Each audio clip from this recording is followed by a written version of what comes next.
Урматтуу мекендештер, чек арада тынчтыкты көздөп, стабилдүүлүктү сактап калууга күчүрөгөнүбүзгө карабастан, айрым чагымчыл күчтөрдүн кесепетинен улам кыргыз-тажик чек арасында калабалуу окуялар башталып кетти.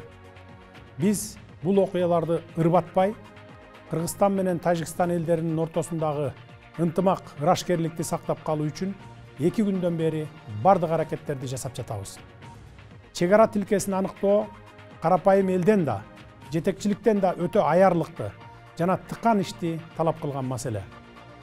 Дүйнө элдеринин тарыхы буга күбө. Мындай олуттуу маселелер тынчтык сүйлөшүүлөрү аркылуу гана чечилип келген. Тажик Республикасынын жетекчилери, байыркы тажик элинин акылкөй адамдары дагы ушундай эле көз карашта экенине ишенемин. Биздин элдерге тынчтыкты сүйүүчүлүк, бирин-бири урматтоо мүнөздүү. Буга биздин көп кылымдык тарыхыбыз далил. Эки элдин достугу Манас эпосунда Манас атабыздын Каныкей апабызга сүйүүсү, арзуусу аркылуу чагылдырылгандагы тегин жерден эмес. 21-кылымда Кыргыз менен Тажик элдери ынтымакта жашоонун өрнөгүн көрсөтүүгө тийиш. Буга биздин коңшу болгонубуздан сырткары табигый ресурстарга ээлик кылганыбыз да милдеттендирет. Мен асыресе суу маселеси жөнүндө айтып жатам. Себеби Кыргызстан менен Тажикстан таза суунун запастарына ээлик кылуу жагынан алдыңкы орунда турган өлкөлөрбүз. Тилекке каршы куралдуу кагылышуунун аягы карапайым адамдардын тынч жашоосун бузуп, адам өмүрүнө жана экономикалык чыгымга алып келди. Эки тараптан тең чоң жоготуулар болду.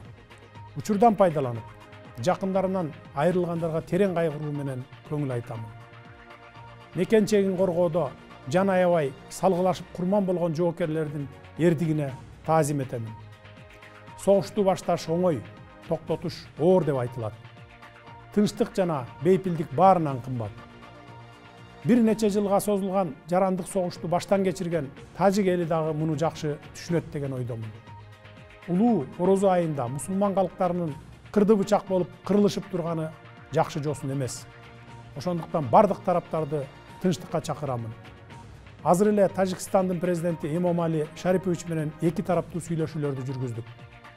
Чек аралар жана башка бардык маселелерди тынчтык жана сүйлөшүүлөр жолу менен чечип алалы деп келиштик. Эс тутумум жаңылтпаса, мындан 16 жыл мурда бүгүнкү күндөгү көйгөйдү эскерттим эле. Тагдырдын буйругу менен дал ушул көйгөйдү чечүү менин өз мойнума туш келген экен. Кудай буйрса, жакын араларда чечишип алабыз.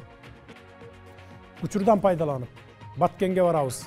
Элибизге жардам беребиз деп демилге көтөрүп жаткан жаштарыбызга, мекенчил жарандарыбызга ыраазычылык билдиремин.